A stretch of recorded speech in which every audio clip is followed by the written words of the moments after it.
إن الحمد لله نحمده ونستعينه ونستغفره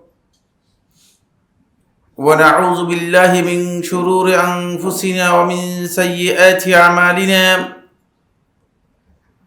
من يهده الله فلا مضل له ومن يضلل فلا هادي له وأشهد أن لا إله إلا الله وحده لا شريك له وأشهد أن محمدا عبده ورسوله الذي أرسله الله بالحق بشيرا ونذيرا وداعيا إلى الله بإذنه وسراجا منيرا أما بعد فإن أصدق الحديث كتاب الله وخير الهدي هدي محمد صلى الله عليه وسلم وشر الأمور محدثاتها وكل محدثة بدعة وكل بدعة ضلالة وكل ضلالة في النار أو كما قال عليه الصلاة والسلام عباد الله أوصيكم ونفسي بتقوى الله عز وجل فإن تقوى الله ملاك الحسنات وخير الزاد ليوم المعاد وهي خير وصية يوصي بها المسلم وصية الله سبحانه وتعالى للأولين والآخرين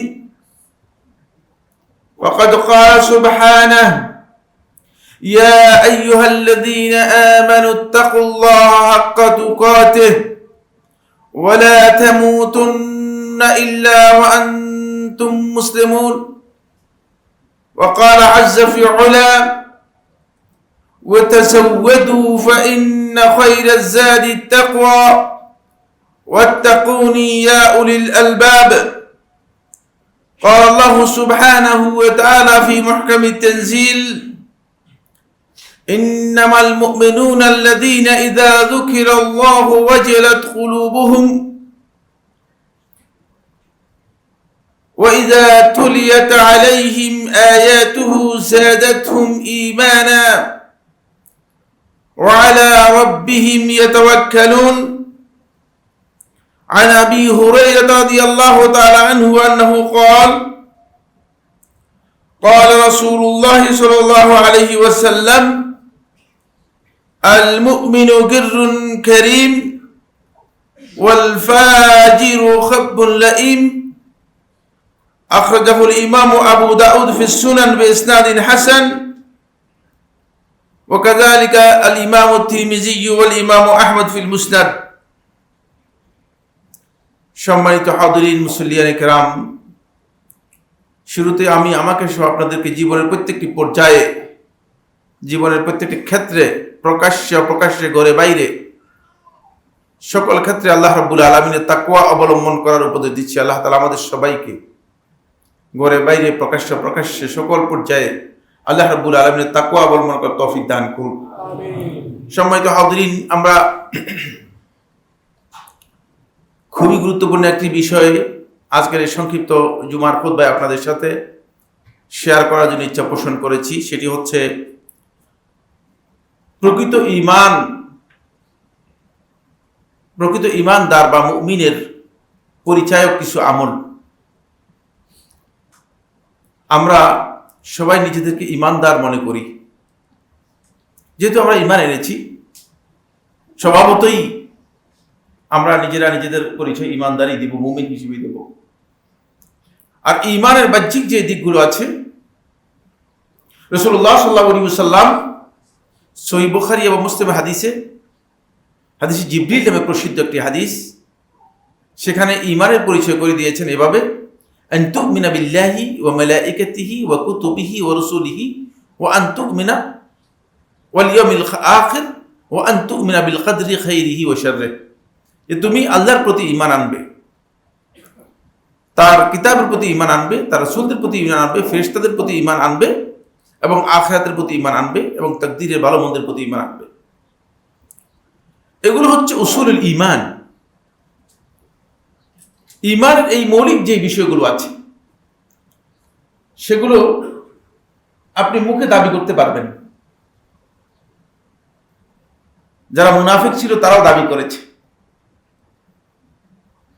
ঈমানের এই বিষয়গুলো যে কোনো একজন ব্যক্তি বলতে পারবে যে আমি মুমিন, আমি এগুলো বিশ্বাস করি। কিন্তু আসলে এই ব্যক্তি ঈমানের যেই সত্যিকার স্ট্যান্ডার্ড রয়েছে সেই স্ট্যান্ডার্ড এর মানে উত্তীর্ণ হতে পেরেছে কিনা, এটা বোঝার জন্য কিছু পরিচায়ক রয়েছে, এটা বোঝার জন্য কিছু আলামত রয়েছে, এটা বোঝার জন্য কিছু সুনির্দিষ্ট আমল রয়েছে যেগুলোর মাধ্যমে একজন ব্যক্তির ঈমানটা ওজন করা সম্ভব। এই বিষয়গুলো আমাদের অনেকেরই জানা নেই, কিন্তু সবাই নিজেকে মনে করে থাকে আমি মুমিন। মুনাফিকও দেখবেন মুমিন বলতেছে, এমনকি যে 5 ওয়াক্ত সালাতের 1 ওয়াক্ত আদায় করে না তাকেও যদি আপনি বলেন যে ভাই আপনি মুমিন নন, তাহলে আপনার উপর রাগান্বিত হবে, বলে যে আমি ঈমানের কোন অংশে আমার কম আছে। কিন্তু তার জানা নেই যে আসলে ঈমান কোন জিনিসকে বোঝায়। ফলে আজকের যে আলোচ্য বিষয় সে আলোচ্য বিষয় অত্যন্ত গুরুত্বপূর্ণ। একটা স্ট্যান্ডার্ড আপনার হতে হবে। ঈমানদার ব্যক্তির সেই স্ট্যান্ডার্ড রাসূলুল্লাহ সাল্লাল্লাহু আলাইহি ওয়াসাল্লাম হাদিসের মধ্যে নির্ধারণ করে গেছেন। প্রকৃত ঈমানদার, ঈমান যে মান আছে সেই মানে যে উত্তীর্ণ হয়েছে তাকে আপনি মুমিন হিসেবে এমন কিছু আমল আছে যে আমলগুলো তাকে পরিচয় করে দিবে যে আসলে সে ঈমানদার। আর এই আমলগুলো যদি, এই কাজগুলো যদি আমাদের মধ্যে না থাকে বা এই ব্যাপারে যদি আমাদের ঘাটতি থাকে, বুঝতে হবে যে ঈমানের কোথাও না কোথাও ঘাটতি আছে। কারণ মুনাফিক যারা আল্লাহ রাসূল সাল্লাল্লাহু আলাইহি ওয়াসাল্লামের পেছনে নামাজ আদায় করতেন জামাতে, আপনারা কি মনে করেন আল্লাহ রাসূলের পেছনে সালাত আদায় করার পরেও তারা মুনাফিক? তাহলে বোঝা যাচ্ছে যে ঈমানের শুধু দাবি করলেই যথেষ্ট হবে না, যথেষ্ট হবে না। আল্লাহ রাসূল সাল্লাল্লাহু আলাইহি ওয়াসাল্লামের কাছে যাকাত আদায় করেছে এমন ব্যক্তিগুলো মুনাফিক, চিন্তা করেন। সুতরাং ঈমানের এই মানদণ্ডগুলো খুবই গুরুত্বপূর্ণ বিষয়, এগুলো আমাদের সকলেরই জানা উচিত। এবং আজকের আলোচ্য বিষয়ে মূলত আমরা চেষ্টা করব খুব অল্প সময়ের মধ্যে এই কয়েকটি পয়েন্ট আপনাদের সাথে শেয়ার করার জন্য। ওমা তৌফিক ইল্লা বিল্লাহি আলাইহি তাওয়াক্কালতু ওয়া ইলাইহি উনীব। প্রথমে আমি এর পরিচয়ের জন্য আল্লাহ সুবহানাহু ওয়া তাআলা কোরআনে কারীমে একটা স্ট্যান্ডার্ড দিয়েছেন। অনেকগুলো বর্ণনা রয়েছে, সেগুলো আলোচনা করব না। মৌলিক স্ট্যান্ডার্ড দিয়েছেন যেটি আল্লাহ তাআলা কোরআনে কারীমের মধ্যে সূরাতুল আনআমের 2 নম্বর আয়াত, সূরাতুল আনআমের 2 নম্বর আয়াত। এই আয়াত আল্লাহ সুবহানাহু ওয়া তাআলা ইরশাদ করছেন, ইন্নামাল মুমিনুনা আল্লাযীনা ইযা যুকিরাল্লাহ, প্রকৃত ঈমানদার হচ্ছে তারাই, কেবল তারাই। কথাটা বুঝতে পেরেছেন? এবার বলতেছেন ঈমানদার হচ্ছে তারা না, বলতেছে প্রকৃত ঈমানদার হচ্ছে কেবল তারাই। মানে এই লোকগুলো, এই বৈশিষ্ট্য যাদের মধ্যে পাবেন তারাই প্রকৃত ঈমানদার। ঈমানের স্ট্যান্ডার্ড দেয়া হচ্ছে ইযা যুকিরাল্লাহু ওয়াজিলাত কুলুবুহুম, যখন আল্লাহ তাআলার কথা আলোচনা করা হয়, স্মরণ করা হয়, উল্লেখ করা হয়, ওয়াজিলাত কুলুবুহুম, তাদের অন্তরসমূহ বিগলিত হয়, নরম হয়ে যায়। এখন আপনি আমি আল্লাহ তাআলার কথা শোনার পরে, আল্লাহ তাআলার নির্দেশনা পাওয়ার পরে, আল্লাহ রাব্বুল আলামিনের পক্ষ থেকে আমাকে আপনাকে আল্লাহ তাআলা যা করতে বলেছেন, যা নিষেধ করেছেন, সেই বিষয় সম্পর্কে জ্ঞান অর্জন করার পরে যদি আমার আপনার মধ্যে, অন্তরের মধ্যে কোনো প্রভাব বিস্তার না করে, বুঝতে হবে যে স্ট্যান্ডার্ড কি হয়নি, এখনো পূরণ হয়নি। ইযা যুকিরাল্লাহু ওয়াজিলাত কুলুবুহুম, এখানে দুটি কথা রয়েছে। 1 নম্বর পয়েন্ট হচ্ছে আপনার অন্তর বিগলিত হবে। 2 নম্বর হচ্ছে তারা কেবলমাত্রই আল্লাহ তাআলার জিকির নিজেদের জন্য, নিজেদের অন্তরের জন্য একমাত্র উপাদান হিসেবে গ্রহণ করবে। ঈমানদার ব্যক্তিদের অন্তরের সবচেয়ে গুরুত্বপূর্ণ খোরাক হচ্ছে, যার মাধ্যমে একজন ঈমানদার ব্যক্তি প্রকৃত আত্মতৃপ্তি লাভ করতে পারে, আত্মপ্রশান্তি লাভ করতে পারে, সেটা হচ্ছে জিক্রুল্লাহ, আল্লাহ রাব্বুল আলামিনের জিকির। অবশ্য আপনারা হয়তো মনে করবেন যে জিকির বলতে আল্লাহ আল্লাহ আল্লাহ আল্লাহ, ইল্লাল্লাহ ইল্লাল্লাহ ইল্লাল্লাহ, হু হু হু, এগুলো জিকির না, এগুলো জিকির না। জিকিরের প্রকৃত পরিচয় আমাদেরকে জানতে হবে। জিকির আমাদের সমাজের মধ্যে একটা বিভ্রান্ত মিসকনসেপ্ট জিকিরের তৈরি হয়েছে। অনেকে মনে করছে যে এটার নাম হচ্ছে জিকির। না, এটা জিকির নয়। জিকির হচ্ছে আল্লাহ রাব্বুল আলামিনের কথাকে আলোচনা করে, স্মরণ করে আপনি যেখানে আল্লাহ রাব্বুল আলামিনকে ভুলে যাওয়ার কথা ছিল সেখানে আল্লাহ তাআলাকে স্মরণ করবেন।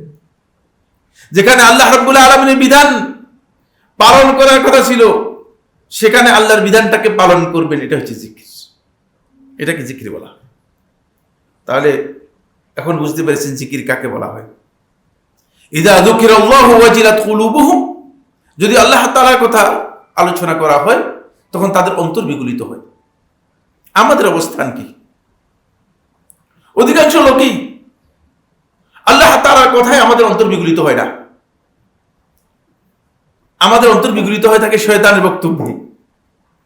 একটু চটকদার বক্তব্য দিতে পারলে, একটু এলোমেলো কথাবার্তা বলতে পারলে, মানুষদেরকে মিথ্যা গাল গুজব জাল জালিয়াতি বক্তব্য যদি মানুষের সামনে দিতে পারেন, মিথ্যা যদি হাদিস বলতে পারেন, দেখা যাচ্ছে অন্তর বিগলিত হয়ে চোখ দিয়ে কান্নার পানি পড়তেছে। কিন্তু আল্লাহ তাআলার কোরআন, আল্লাহ তাআলার দ্বীনের আলোচনা, কোরআনের আলোচনা অথবা আল্লাহর বিধান সম্পর্কে যখন আলোচনা করা হয় তখন আমাদের অন্তর বিগলিত হয় না। তাহলে বুঝতে হবে যে মূলত আমাদের অন্তরের মধ্যে এখনো ঈমান যে পরিপূর্ণ যে রূপ আসার কথা ছিল সেটা আসেনি। 1 নম্বর। 2 নম্বর, وَإِذَا تُلِيَتْ عَلَيْهِمْ آيَاتُهُ زَادَتْهُمْ إِيمَانًا। 2 নম্বর হচ্ছে যখনই আল্লাহর আয়াতগুলো তাদের সামনে তিলাওয়াত করা হয় থাকে কোরআন থেকে, আল্লাহ তাআলার যে আয়াতগুলো আল্লাহ সুবহানাহু ওয়া তাআলা অবতীর্ণ করেছেন, ইযা তুলিয়াত আলাইহিম আয়াতুহু যাদাতহুম ঈমানা, তাদের ঈমান বৃদ্ধি পায়। আপনি কোরআন তিলাওয়াত করেন, এই কোরআন তিলাওয়াতের মাধ্যমে আপনার ঈমান বৃদ্ধি পাচ্ছে কিনা? না শুধুমাত্র তিলাওয়াত করতেছেন, কেউ তিলাওয়াত করতেছে খতম করার জন্য, কে তিলাওয়াত করতেছে তিলাওয়াতের শেষে খতমের টাকা নেওয়ার জন্য, কে তিলাওয়াত করতেছে মানে বকশিয়ে দেওয়ার জন্য। ঈমান বৃদ্ধি তো দূরের কথা, ঈমানের সাথে তিলাওয়াতের যে সম্পর্ক রয়েছে এটাও আমাদের অনেক কোরআন তিলাওয়াতকারী জানে না। মানে কোরআন তিলাওয়াতের সাথে যে ঈমানের সম্পর্ক রয়েছে এটা আমরা অনেকে জানি না। প্রকৃত ঈমানদার ব্যক্তি যখন কোরআন তিলাওয়াত করবে, আল্লাহর কিতাব যখন তিলাওয়াত করবে, তখন তার অবস্থান হবে এই যে সে বুঝতে পারবে আমার ঈমান বৃদ্ধি পাচ্ছে, ঈমানের মানে উত্তীর্ণ হতে পারছে, এটা তার উপলব্ধির মধ্যে আসবে। কিন্তু আমাদের 1 পৃষ্ঠা তেলাওয়াত করার পর অনেকের গায়ের মধ্যে চুলকানি এসে যায়। রাগ করতেছেন আপনারা, মনে হয় রাগ করার কিচ্ছু নেই। অনেকে বিরক্ত হয়ে যায়। আমার কাছে অনেকে বলেছে আমি তো কোরআন বেশি তেলাওয়াত করতে পারি না। কিভাবে তেলাওয়াত করবেন? অন্তরের মধ্যে হাজার রোগ রয়েছে, পুরো অন্তর আপনার রোগে ব্যাধিতে এমন ভাবে অসুস্থ দুর্বল হয়ে আছে যে আপনি আল্লাহর কিতাব তেলাওয়াত করার মতো আপনার সামর্থ্যই নেই। সলফে সালেহিনগণ এই জায়গায় নিজেদের অবস্থান নিয়ে আসতেন। 1 রাতে কোরআনে কারীম তেলাওয়াত করতেন এবং খতম করতেন, তেলাওয়াত করতেন এবং কি করতেন? খতম করতেন। কে সেই? 1 2 জন নয়, অনেকের নাম বলতে পারবো। শুধু একজনের নাম উচ্চারণ করলাম, উসমান ইবনে আফফান রাদিয়াল্লাহু তাআলা আনহু। সুবহানাল্লাহ, চিন্তা করেন এর মধ্যে যদি সেই ঈমানি মজা, সেই ঈমানি স্বাদ যদি এর মধ্যে না পেতেন তাহলে এভাবে তেলাওয়াত করতে পারতেন কিনা? প্রশ্নই আসে। ঈমান সেভাবে বৃদ্ধি পেত।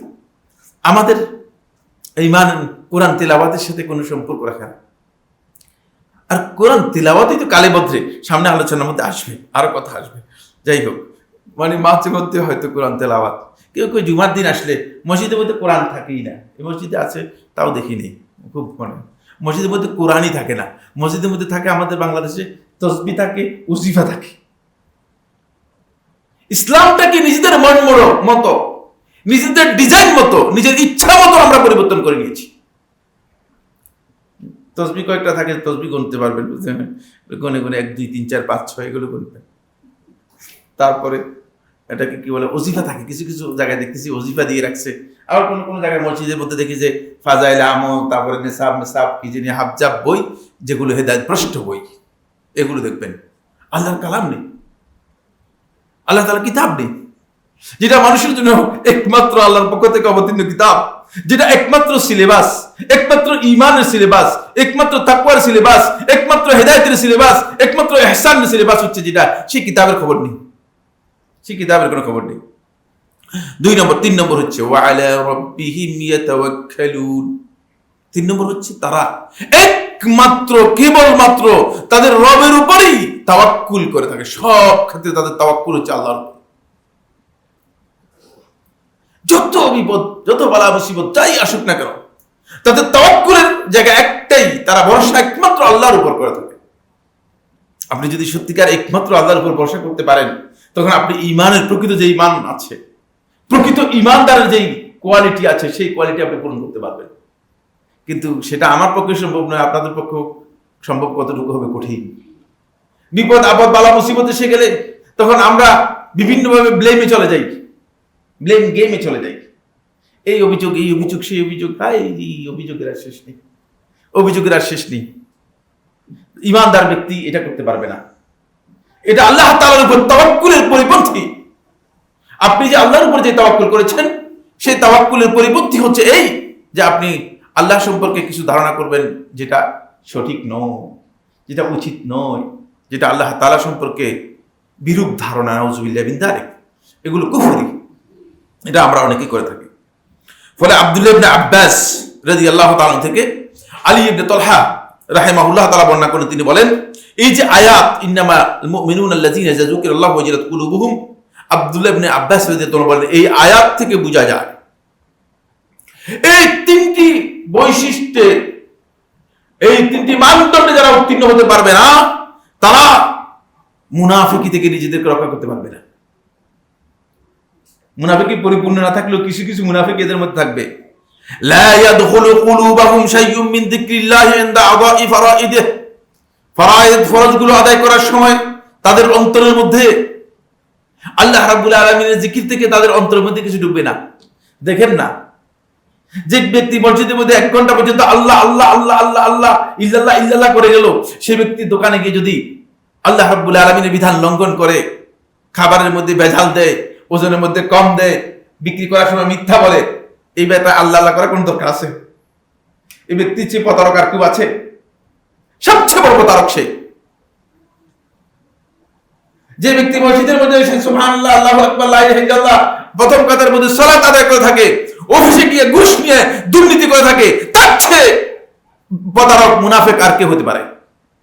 এই জন্য আব্দুল্লাহ ইবনে আব্বাস রাদিয়াল্লাহু তাআলা এই আয়াতের তাফসীর মধ্যে ক্লিয়ার বলে দিচ্ছেন, যদি কোনো ব্যক্তি তার এই ইবাদতের ক্ষেত্রে ফরজ বিষয়গুলো থেকে তার অন্তরের মধ্যে আল্লাহ তাআলার জিকিরকে আনতে না পারে, তাহলে বুঝতে হবে যে তার অন্তর মুনাফিকি মুক্ত হয়নি। আল্লাহ তাআলার জিকিরটা তার মধ্যে আসতে হবে। দুর্নীতি করতেছেন তখন আপনি কোথায়? আল্লাহর জিকির কোথায়? ঘুষ দিচ্ছেন তখন আপনি কোথায়? আল্লাহর জিকির কোথায়? সুদী কারবার করতেছেন দিব্যি, মাশাআল্লাহ, মসজিদের সভাপতি সাহেব তিনিও সুদী কারবারের সাথে জড়িত, তিনি অবৈধ ব্যবসার সাথে জড়িত, আর তিনি মনে করতেছেন যে তিনি আল্লাহকে অনেক কিছু দিয়ে দিয়েছেন। কিচ্ছু না, কিচ্ছু দেন নেই। কারণ আল্লাহ সুবহানাহু ওয়া তাআলা এই মাখলুকাতের যত জিনিস আছে, যা কিছু আছে, সব কিছু থেকে আমার আল্লাহ রাব্বুল আলামিন বিনিয়াজ, অমুখাপেক্ষী। আমার আল্লাহ তাআলা কোনো প্রয়োজন আছে কিনা, কোন অভাব আছে কিনা, আমাদের কাছে কিছু চান কিনা, প্রশ্নই আসে না। সুতরাং একেবারে ক্লিয়ার কথা, একেবারে ক্লিয়ার বক্তব্য, সেটা হচ্ছে এই যে মুনাফিকি মুক্ত যদি আপনি না হন, তাহলে আপনি আপনার ঈমানের যে প্রকৃত মানদণ্ড আছে, সেই মানদণ্ডে আপনি উত্তীর্ণ হতে পারবেন না। সময়ের কারণে বিষয়গুলো আর দীর্ঘায়িত করতে চাচ্ছি না, খুব দ্রুত চলে যাচ্ছে। প্রথম যে পয়েন্টটি, রাসূলুল্লাহ সাল্লাল্লাহু আলাইহি ওয়াসাল্লাম হাদিসের মধ্যে কতগুলো গুরুত্বপূর্ণ পয়েন্ট বলেছেন, যেগুলো আমাদের বিশ্লেষণ করা দরকার এবং খুব সূক্ষ্ম আলোচনা করা দরকার। কিন্তু জুমার খুতবা সময় খুব নির্ধারিত, এগুলো সূক্ষ্ম আলোচনা করার সুযোগ নেই এবং এত লম্বা কথা বলার সুযোগ নেই। খুব সংক্ষেপে শুধুমাত্র পয়েন্টগুলো বলে যাব। 1 নম্বর পয়েন্ট হচ্ছে, ইমানদার ব্যক্তি, প্রকৃত ইমানদার ব্যক্তিকে আপনি দেখবেন তার মধ্যে সাদা সিধে, সাদা মাঠা বুঝেন না, খুব সাদা সিধে হবে। সে এই দুনিয়ার এই চলচাতুরি থেকে নিজেকে অমনোযোগী মনে করবে, থাকবে সবসময় অমনোযোগী থাকবে, কিন্তু বৈশিষ্ট্যের দিক থেকে, চারিত্রিক দিক থেকে সে মর্যাদাপূর্ণ চরিত্রের অধিকারী হবে, উত্তম চরিত্রের অধিকারী হবে। এটা রাসূলুল্লাহ সাল্লাল্লাহু আলাইহি ওয়াসাল্লাম বলেছেন, প্রকৃত ইমানদারকে আপনি দেখবেন সাদাসিধে। যে বেচারা কথার মধ্যে চলচাতুরি, কাজের মধ্যে চলচাতুরি, চালাকি দেখায়, আপনার লোকটা very clever, very very clever, চালাক খুব, আসলে প্রকৃত ইমানের মানে উত্তীর্ণ নয়, তার মধ্যে কি রয়েছে, কিছুটা ঘাটতি আছে।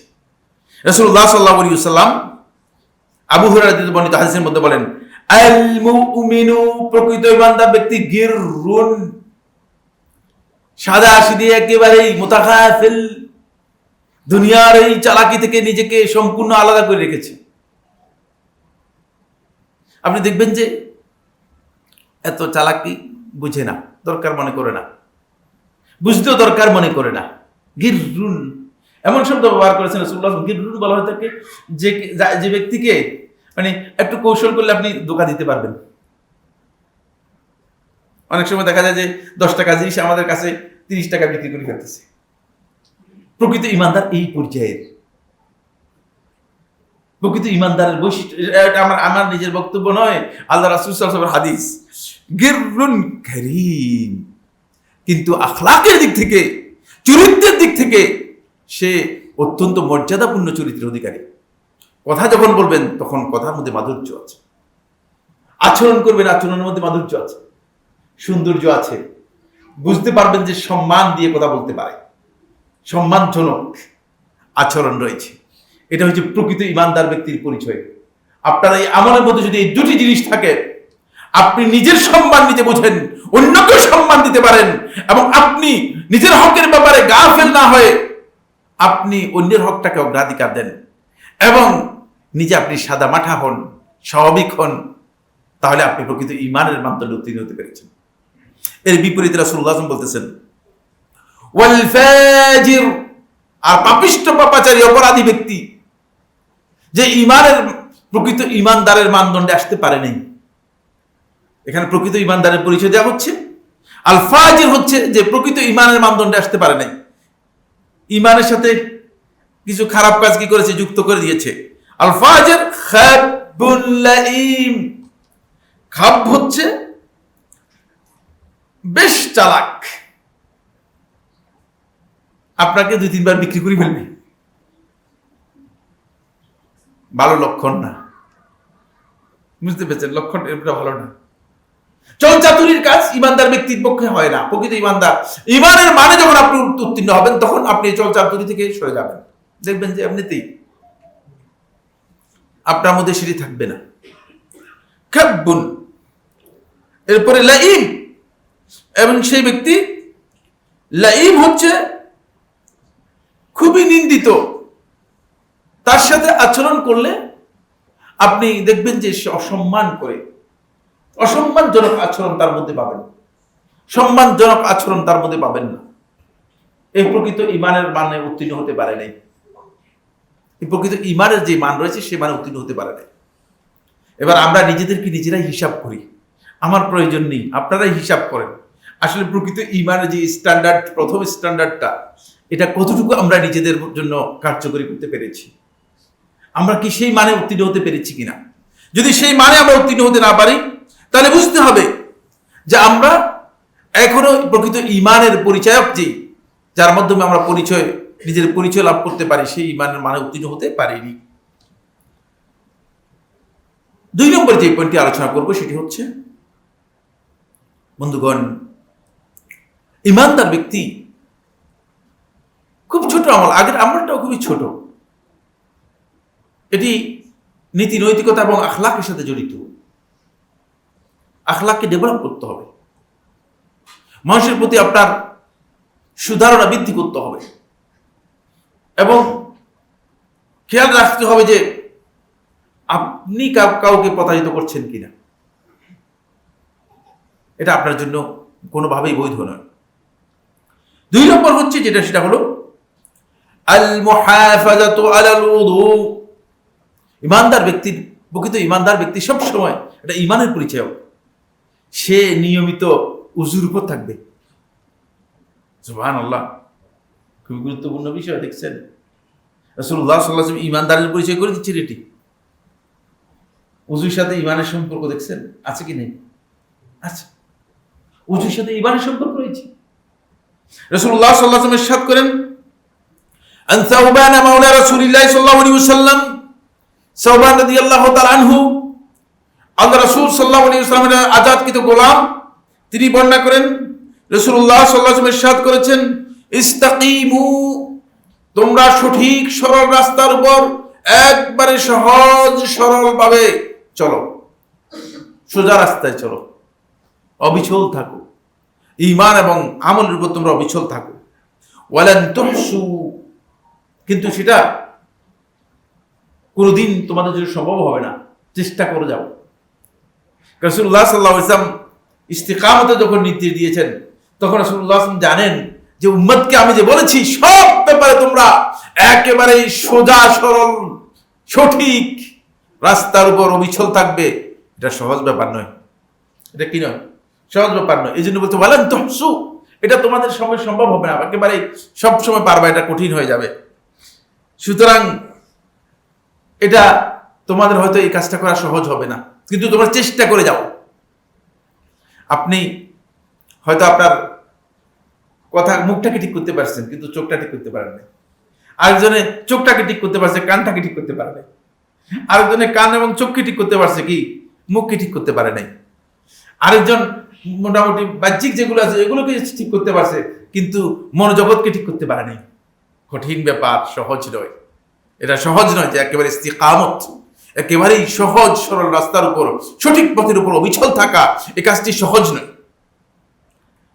তারপরে রাসূলুল্লাহ সাল্লাল্লাহু আলাইহি ওয়াসাল্লাম বলেন, ওয়া'লামু, আর তোমরা ভালো করে জেনে রাখো, আন্না খায়রা আমালিকুমুস সালাহ, তোমাদের সবচেয়ে উত্তম কাজ হচ্ছে নামাজ।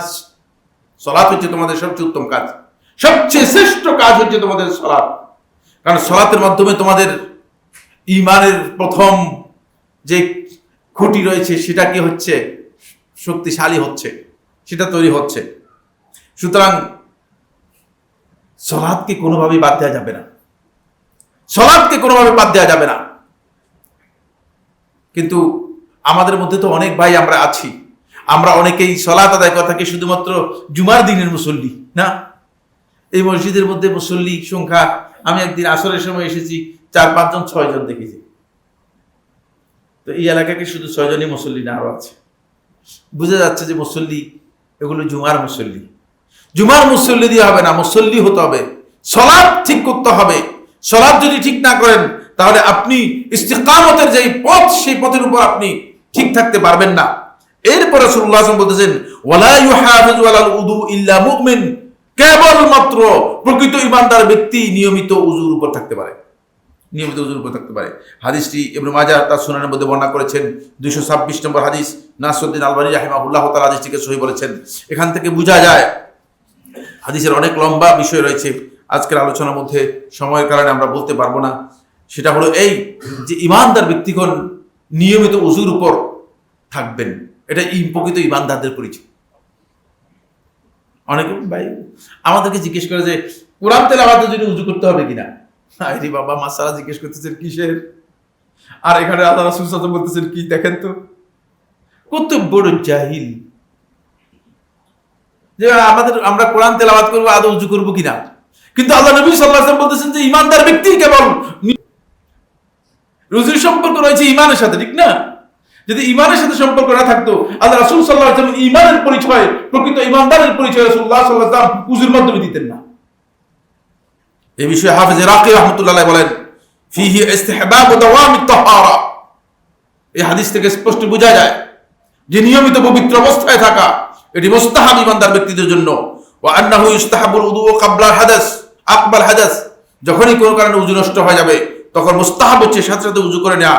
ওয়া ইন লাম ইয়াকুন ওয়াক্তু সালাত, যদিও সালাতের ওয়াক্ত না হয়, ওয়ালাম ইউরিদিস সালাত, যদিও সালাতের ইচ্ছা পোষণ না করে, ওয়া হুয়াল মুরাদু বিকাউলিহি সাল্লাল্লাহু আলাইহি ওয়াসাল্লাম, আর এটাই রাসূলুল্লাহ সাল্লাল্লাহু আলাইহি ওয়াসাল্লামের বক্তব্যের মূল কথা, ওয়ালা ইউহাফিজু আলাল উযু ইল্লা মুমিন, মুমিন ব্যক্তি সব সময় উযুর উপর থাকবে, উযুকে ঠিক করবে।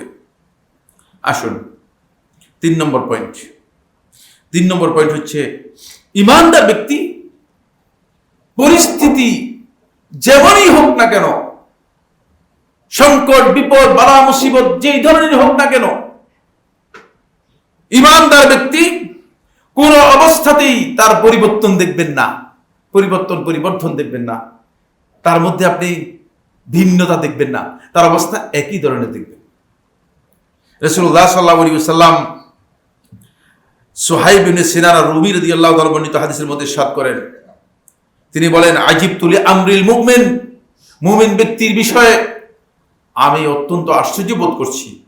ইন্না আমরাহু কুল্লাহু খায়র, তার সমস্ত কাজই কল্যাণ, সমস্ত কাজের মধ্যে তার জন্য বালাই রয়েছে, উত্তম রয়েছে। যে কাজই করেন না কেন এর মধ্যে আপনার জন্য কল্যাণ আছে। রাসূলুল্লাহ সাল্লাল্লাহু আলাইহি ওয়াসাল্লাম ইরশাদ করেন, ওয়ালাইসা যালিকা লিআহাদিন ইল্লা লিল মুমিনিন, আর এটা কেবলমাত্র ঈমানদার ব্যক্তিদের জন্য, আর কারোর জন্য নয়। আপনার যদি কোনো ক্ষতি হয় সেটা আপনার জন্য ভালো, এটা আপনাকে বুঝতে হবে। আর আপনার যদি কোনো ভালো হয়, নিয়ামত পান, সেটা আপনার জন্য ভালো। সুতরাং নিয়ামত পান আল্লাহর পক্ষ থেকে, অথবা বিপদ আপদ বালা মুসিবত আল্লাহর পক্ষ থেকে আপনার কাছে আসে, আপনার মধ্যে যদি পরিবর্তন দেখা দেয়, বুঝতে হবে যে আপনি প্রকৃত ঈমানের যে পরিচয় রয়েছে সেই স্ট্যান্ডার্ড আপনি কি করতে পারেন না, পূরণ করতে পারেন নাই। রাসূলুল্লাহ সাল্লাল্লাহু আলাইহি ওয়াসাল্লাম বলতেছেন যে ওয়ালাইসা যালিকা লিআহাদিন ইল্লা লিল মুমিনিন, এটা কেবলমাত্র মুমিন ব্যক্তিদের জন্য, কাফের ব্যক্তিদের জন্য নয়, মুনাফিকদের জন্য নয়, এটা প্রকৃত মুমিন যারা আছে তাদের জন্য। ইন আসাবাতহু সাররা শাকার, যখনই কোনো ভালো কিছু তাকে পায়, ভালো কিছু সে লাভ করতে পারে, সুসংবাদ পায়, সাররা ভালো সংবাদ পায়, শাকারা আল্লাহ তাআলা শুকরিয়া আদায় করে, নিয়ামত পাবেন আল্লাহ রাব্বুল আলামিন শুকরিয়া আদায় করবেন। ফাকানা খাইরাল লাহু, এটা তার জন্য কল্যাণের কারণ হয়। কারণ আল্লাহ তাআলা নিয়ামত পাওয়ার পরে যদি আল্লাহর বান্দা শুকরিয়া আদায় করে, আল্লাহ সুবহানাহু ওয়া তাআলা তার নিয়ামতকে কি করেন, আরো বাড়িয়ে দেন। ফাকানা খাইরাল লাহু। ওয়া ইন আসাবাতহু দাররা, আর যদি কোনো খারাপ কিছু তাকে পায়, কোনো খারাপ কিছু তাকে আক্রান্ত করে, কোনো অনিষ্ট ক্ষতি বিপদ আপদ বালা মুসিবত যদি তাকে পায়, তাহলে সবার ধৈর্য ধারণ করে, ফাকানা খাইরাল লাহু, এটা তার জন্য কল্যাণের কারণ হয়। ওয়ালাইসা কুল্লু আহাদিন আমরুহু কুল্লুহু খাইর ইল্লাল মুমিন, রাসূলুল্লাহ সাল্লাল্লাহু আলাইহি ওয়াসাল্লাম বলেন, প্রত্যেক ব্যক্তির সমস্ত কাজ ভালো এটা নয়, শুধুমাত্র প্রকৃত ঈমানদার ব্যক্তির সমস্ত কাজ ভালো। এই জন্য যেহেতু ঈমানদার ব্যক্তি বালা মুসিবতেও কোনো পরিবর্তন হয় না, আর নিয়ামত পেলেও কি হয় না, পরিবর্তন হয় না। আমরা অনেকেই নিয়ামত পেলে আল্লাহকে ভুলে যাই, ঠিক কিনা? বাস্তব। যখন আপনার ধন সম্পদ বেড়ে যায়, বাড়ি গাড়ি নিশ্চিত হয়ে যাওয়ার পরে অনেকের অবস্থা এমন হয় যে মানে তাদের দিকে আর মানে তাকালে আগের অবস্থা বোঝা যায় না। এই লোক যে আগে বাজারে থলি নিয়ে যেত, এমনটা আর বোঝা যায় না। বুঝতে পেরেছি? কোন একটা বড় পোস্ট পেয়ে গেলে এখন সেক্রেটারি তার থাকে, এখন সে টেলিফোনও ধরে না, অবস্থার পরিবর্তন হয়ে গেছে। এই ব্যক্তি ঈমানের যে মানদণ্ড আছে সেই মানদণ্ডে উত্তীর্ণ হতে পারে নাই, প্রকৃত মানদণ্ডে উত্তীর্ণ হতে পারে নাই। নিয়ামত পাওয়ার পরে আপনার অবস্থা হবে এই, আপনি আল্লাহ তাআলার শুকর গুজার হবেন, আল্লাহ রাব্বুল আলামিনের শুকরিয়া আদায় করবেন, কারণ এটা আপনার কোনো বিশাল কৃতিত্ব নয়। আমরা অনেকে মনে করে থাকি যে মনে হয় আমার বিশাল কৃতিত্ব। এই ব্যবসাটা যিনি নিয়েছেন তিনি ঈমানের প্রকৃত যে মানদণ্ড আছে সেই মানদণ্ডে উত্তীর্ণ হতে পারেন নাই।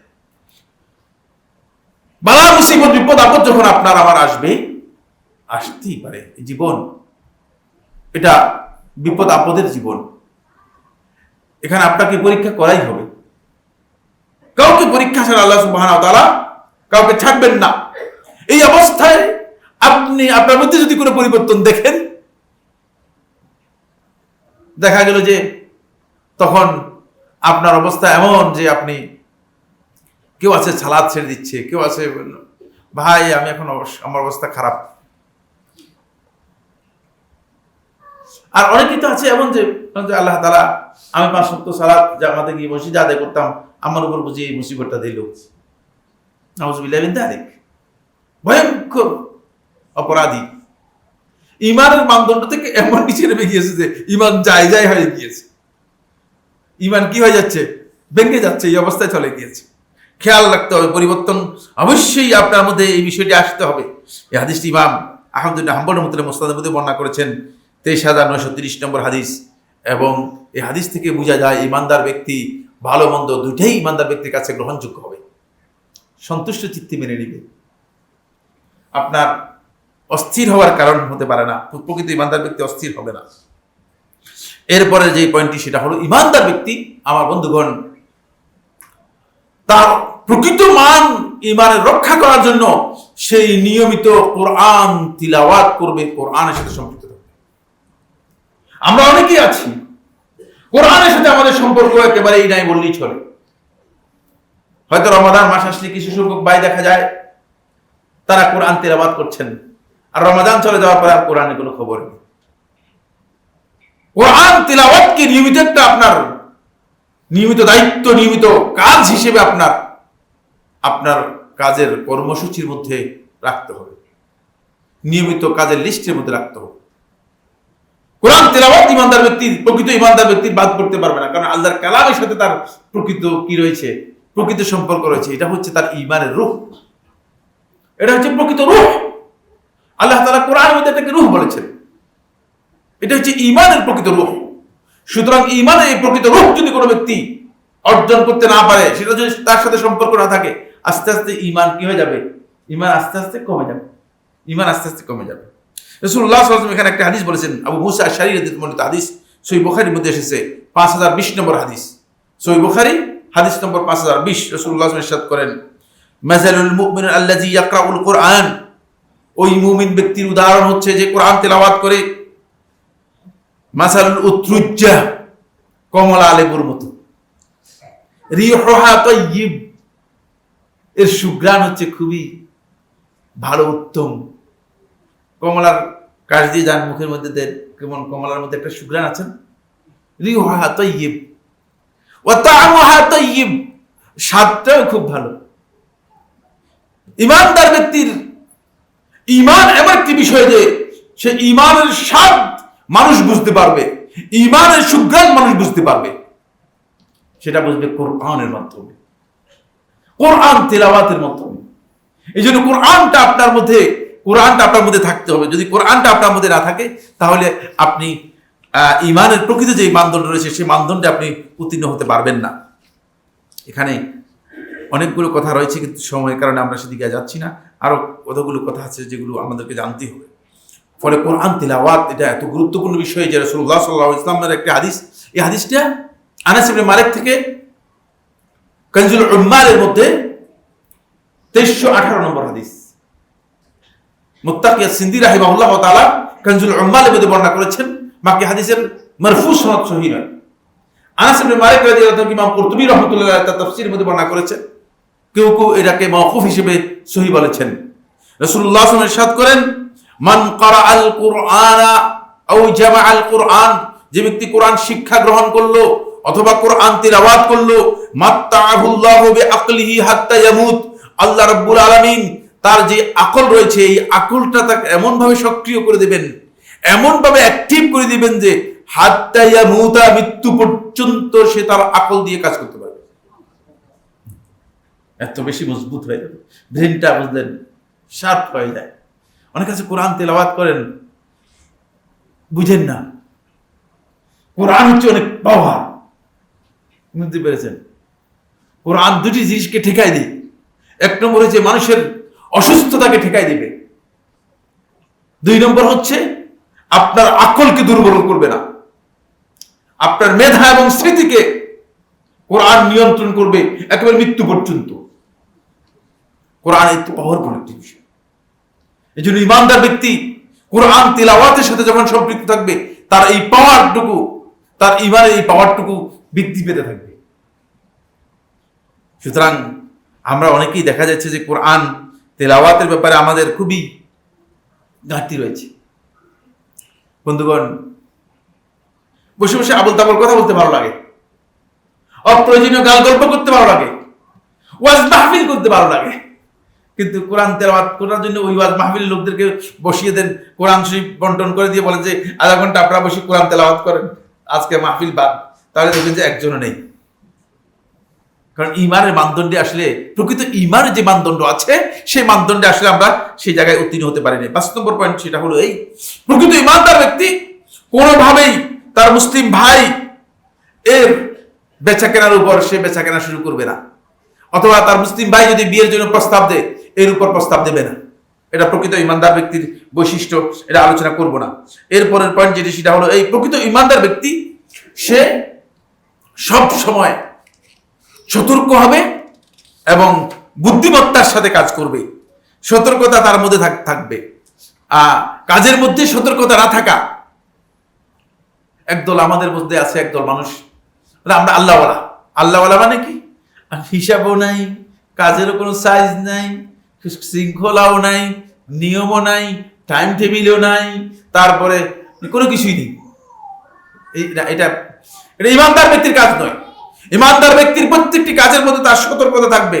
রাসূলুল্লাহ সাল্লাল্লাহু আলাইহি ওয়াসাল্লাম হাদিসের মধ্যে বলেছেন, আল্লাহ নবী সাল্লাল্লাহু আলাইহি ওয়াসাল্লাম ইরশাদ করেন, লা ইউলদাবুল মুমিনু মিন জুহরিন ওয়াহিদ মাররাতাইন। ইমানদার ব্যক্তি একই গর্তে দুইবার ধোঁকা খাবে না, এক গর্ত থেকে দুইবার আঘাত পাবে না। আপনি দেখেছেন এক জায়গায় গর্ত দেখছেন, গর্ত থেকে এসে মনে করেন একটা সাপ অথবা একটা এটাকে কি বলা হয় থাকে, মানে ভয়ানক যেই বিচ্ছু আছে, এসে আপনাকে কি করলো, আপনাকে আঘাত করলো, কেটে দিল। আবার আপনি সেই করতে বলে দেখি আমাকে আরেকবার কাটে কিনা। খবরদার, ইমানদার ব্যক্তি এটা করবে না। ইমানদার ব্যক্তি সচেতন থাকবে, ইমানদার ব্যক্তি খেয়াল রাখবে যে আমাকে আদৌ কোনোভাবে প্রতারিত করা হচ্ছে কিনা, সচেতন থাকবে। এই জন্য রাসূলুল্লাহ সাল্লাল্লাহু আলাইহি ওয়াসাল্লাম বলেছেন যে আল মুমিনু কাইয়িসুন ফাতিনুন হাদির। ইমানদারের বৈশিষ্ট্য হচ্ছে 3টি। 1 নম্বর কাইয়িস, বুদ্ধিমান; 2 নম্বর ফাতিন, সতর্ক; 3 নম্বর হচ্ছে কোনো কাজে হাজির, কোনো কাজ করতে গেলে খুব বিবেচনা করে খেয়াল করে বুদ্ধিমত্তার সাথে বিবেচনার সাথে কাজটি করে। এই জন্য আল্লাহ সুবহানাহু ওয়া তাআলা ইমানদারদেরকে কোরআনের মধ্যে নির্দেশ দিয়েছেন। সূরা আন-নিসায়ের 71 নম্বর আয়াতের মধ্যে আল্লাহ সুবহানাহু ওয়া তাআলা বলেন, ইয়া আইয়ুহাল্লাযীনা আমানু, হে ইমানদারগণ, খুযু হিযরাকুম, তোমরা তোমাদের সতর্কতাটাকে আগে গ্রহণ করো। বের হওয়ার সময় বলতেন না সাথে এখানে হয়তো একটা তরবারি নিয়ে বের হবেন। কি বলতেছেন এগুলা? বাংলাদেশের জন্য বলতেছি না, বাংলাদেশের তরবারি করে দরকার নেই, কিন্তু যেখানে যুদ্ধ চলতেছে সেখানে অবশ্যই অবশ্যই অস্ত্র নিয়ে বেরোতে হবে। মানে মানুষ বিভিন্ন ধরনের মানুষ আছে, বিভিন্ন অঞ্চলের মানুষ আছে। এখন আপনি মনে করেন যেখানে যাচ্ছেন সেখানে যদি আপনার এ ধরনের আশঙ্কা থাকে যে শত্রু যে কোনো সময় আপনাকে আক্রমণ করতে পারে, তাহলে আপনি কেন খালি হাতে বের হয়ে যাবেন? ঠিক না? আশঙ্কার জনক জায়গায় আপনাকে অবশ্যই কি করতে হবে, প্রস্তুতি নিয়ে বের হতে হবে। এটা ইমানদার ব্যক্তিদের বৈশিষ্ট্য এবং রাসূলুল্লাহ সাল্লাল্লাহু আলাইহি ওয়াসাল্লাম সেই কথা বলেছেন। এরপরে যে বিষয়টি ইমানদার ব্যক্তিদের ব্যাপারে আল্লাহ রাসূল সাল্লাল্লাহু আলাইহি ওয়াসাল্লাম বলেছেন সেটা হলো এই, ইমানদার ব্যক্তি তার প্রত্যেকটি কাজ ইমানের মানে উত্তীর্ণ হলে আল্লাহ রাব্বুল আলামিনের কাছে সেই কাজে সে নিজেও আল্লাহ তাআলা প্রশংসা করবে এবং মানুষও তার প্রশংসা করবে। রাসূলুল্লাহ সাল্লাল্লাহু আলাইহি ওয়াসাল্লাম হাদিসের মধ্যে বলেছেন, রাআইতার রাজুলা ইয়ামালুল আমালা মিনাল খায়র, যখন তুমি দেখতে পাবে কোনো ব্যক্তি ভালো কাজ করছে, কল্যাণের কাজ করছে, ওয়া ইয়াহমাদুহুন নাসু আলাইহি, দেখতে পাবে যে মানুষ তার প্রশংসা করছে, মানুষের কাছে সে প্রশংসা পাবে, মানুষের কাছে তার এই কাজটুকু প্রশংসনীয় হবে। এটা ইমানদার ব্যক্তির কাজ। ফলে আল্লাহ রাসূল সাল্লাল্লাহু আলাইহি ওয়াসাল্লাম আরেকটি হাদিসের মধ্যে বলেছেন যে রাসূলুল্লাহ সাল্লাল্লাহু আলাইহি ওয়াসাল্লামকে যখন প্রশ্ন করা হলো, এক ব্যক্তি এসে আল্লাহ নবী সাল্লাল্লাহু আলাইহি ওয়াসাল্লামকে প্রশ্ন করলেন, হে রাসূল সাল্লাল্লাহু আলাইহি ওয়াসাল্লাম, আরাইতার রাজুলা ইয়ামালুল আমালা মিনাল খায়র, যখন আপনি দেখেন কোন একজন ব্যক্তি ভালো কাজ করে আমাদের মধ্যে, ওয়া ইয়াহমাদুল্লাহ, এবং আল্লাহ তাআলা প্রশংসা করে, ওয়া ইয়াহমাদুহুন নাসু আলাইহি, মানুষ তার প্রশংসা করে, তাহলে আমরা কি মনে করব? তখন রাসূলুল্লাহ সাল্লাল্লাহু আলাইহি ওয়াসাল্লাম বলেন, তিলকা আজিলু বুশরাল মুমিন, এটা প্রকৃত ইমানদার ব্যক্তিকে আল্লাহ রাব্বুল আলামিন যে সুসংবাদ দিয়েছে এটার অগ্রিম নগদ পাওনা, মানে নগদ দুনিয়াতে কিছু প্রশংসা পেয়ে গিয়েছে। কারণ কিয়ামতের দিন আল্লাহ রাব্বুল আলামিন তো তাকে সম্মান দেবেন, কিছু সম্মান আল্লাহ সুবহানাহু ওয়া তাআলা দুনিয়াতে তার জন্য নগদ রেখেছেন, সেই নগদ সম্মানটুকু তিনি পাবেন। এই জন্য প্রকৃত ইমানদার ব্যক্তির কাজগুলো মানুষের কাছে প্রশংসার দাবি রাখে, মানুষ প্রশংসা করবে, মানুষ সেটাকে কি করবে, তুচ্ছ জ্ঞান করবে না। আপনি যখন দেখবেন যে মানুষ আপনার প্রশংসা করতেছে না, আপনাকে নিন্দা করতেছে, তাহলে বুঝতে হবে যে কি আপনার আমলের মধ্যে কি আছে, হ্যাঁ কি আছে, ঘাটতি আছে, আপনার কাজের মধ্যে ঘাটতি আছে। আমাদের অনেক ভাই আসে বলছে, ভাই আমাকে কেউ দেখতে পারে না। আপনাকে কেউ দেখতে পারে না, এটা আপনার সংশোধনের প্রয়োজন রয়েছে। কোনো না কোনো জায়গায় ইমানের মানে মৌলিক ঘাটতি রয়েছে। প্রকৃত ইমানের জায়গাতে কি আছে? ঘাটতি রয়েছে, সেটা খেয়াল রাখতে হবে। এজন্য আপনি দেখেন সাহাবায়ে কেরামদের আখলাক থেকে আমরা দেখতে পেয়েছি যে পরবর্তী সময়ে তারা যারা ইসলাম গ্রহণ করেছে, সবাই সাহাবায়ে কেরাম থেকে দেখে ইসলাম গ্রহণ করেছে, তাদের আমল দেখে ইসলাম গ্রহণ করেছে, তাদের আখলাক দেখে ইসলাম গ্রহণ করেছে। তাদের দাওয়াতের চেয়ে তাদের আখলাক এবং আমল তাদের কাছে সবচেয়ে বেশি প্রশংসনীয় ছিল। আর আমরা এখন আমাদের দাওয়াত দিয়েও আমরা ইসলামের মধ্যে তাদেরকে আনতে পারছি না, কারণ আমাদের আমলগুলো মানুষ যখন দেখে তখন মানুষ আমাদেরকে বিবেচনা করে থাকে, বিপরীত বিবেচনা করে থাকে। এরপরে 8 নম্বর পয়েন্ট, সেটা হলো প্রকৃত ইমানদার ব্যক্তি লাইসা বিতাআনিন ওয়ালা লাআনিন ওয়ালা ফাহিশিন ওয়ালা বাদি, সেই ব্যক্তি কোন অবস্থায় কাউকে কটূক্তি করবে না, কাউকে লানত করবে না, অশ্লীল কথা বলবে না, এবং কোন ধরনের খারাপ আচরণ, যেটি নিন্দনীয় আচরণ, সেই আচরণ করবে না। এটা প্রকৃত ইমানদার ব্যক্তির পরিচয়, প্রকৃত ইমানদার ব্যক্তির পরিচয়। আপনি আপনার কাছে যদি দেখেন যে আপনি মানুষকে কটূক্তি করেন, তাহলে বুঝতে হবে যে আপনার প্রকৃত ইমানের যে মানদণ্ড রয়েছে সেই মানদণ্ডে আপনি উত্তীর্ণ হতে পারেন নাই। এই হাদিসটি ইমাম ইবনে হিব্বান রাহিমাহুল্লাহ তাআলা সহিহ বর্ণনা করেছেন, আরো লম্বা, সেখানে এই বিষয়ে আমরা আর সামনে যাচ্ছি না। এরপরের পয়েন্টে আমরা যাচ্ছি 8 নম্বরের পরে।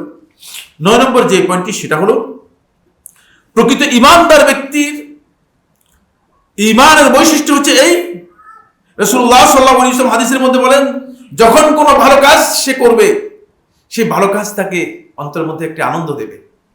আর যখন কোনো খারাপ কাজ করবে, তখন সে অনেক নিজেই নিজেকে নিন্দা করবে, নিজের মধ্যেই নিজের নিন্দা আসবে। সে প্রকৃত ইমানদার ব্যক্তি।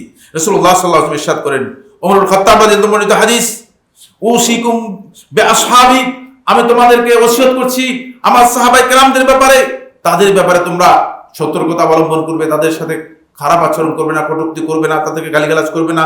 সুম্মাল্লাযিনা ইয়ালুনাহুম, তারপর আমার সাহাবীদের পরবর্তী যারা আসবে তারা, সুম্মাল্লাযিনা ইয়ালুনাহুম, তারপর আমার তাদের পরবর্তী যারা আসবে তারা, সুম্মা ইয়াফশুল কাযিব, এরপর মিথ্যা ব্যাপকতা লাভ করবে, হাত্তা ইয়াহলিফার রাজুল, এমন কি কোন ব্যক্তি হলফ করে কসম করে বলবে, ওয়ালা ইউস্তাহলাফ, তাকে কসম করতে বলা হবে না, তাকে বলা হবে না কসম করে না।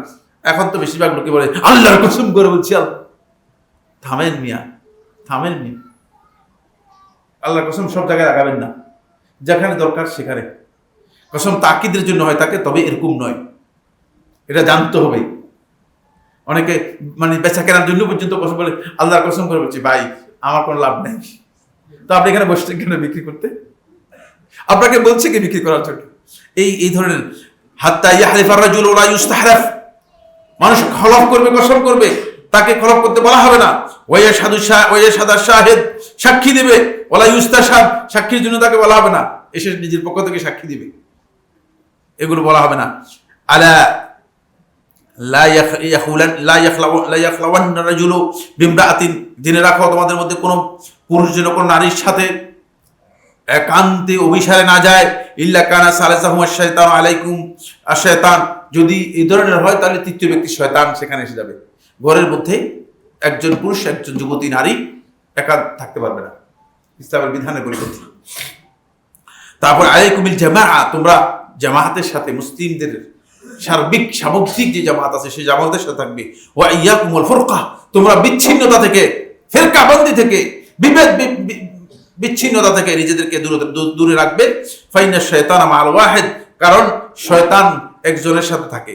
ওয়া হুয়া মিনাল ইসনাইনি আবআদ, আর যদি দুইজন হয় তাহলে দুইজন থেকে সরে যায়। সুতরাং খবরদার, মানে যারা বিচ্ছিন্নতাকে গুরুত্ব দিচ্ছেন অথবা মানুষদেরকে বিচ্ছিন্নতার দিকে ডেকে নিয়ে যাচ্ছেন, ঠেলে দিচ্ছেন, সতর্কতা অবলম্বন করবেন। মান আরাদা বাহবুহাতাল জান্নাহ, আর যে ব্যক্তি জান্নাতের সুগ্রাণ এবং জান্নাতের প্রাঙ্গণে নিজেকে নিতে চায়, ফালইয়ালজামিল জামাআ, সে যেন জামাতের সাথে, মুসলমানদের সামগ্রিক ঐক্যের সাথে ঐক্যবদ্ধ থাকে। মান সাররাতহু হাসারাতুহু, আর যার ভালো কাজ তাকে আনন্দিত করবে, এবং খারাপ কাজ তাকে নিন্দিত করবে। খারাপ কাজ করলে লজ্জিত হয়ে যায়, খারাপ কাজ যখন হয় তখন নিজেকে নিজে নিন্দা করে।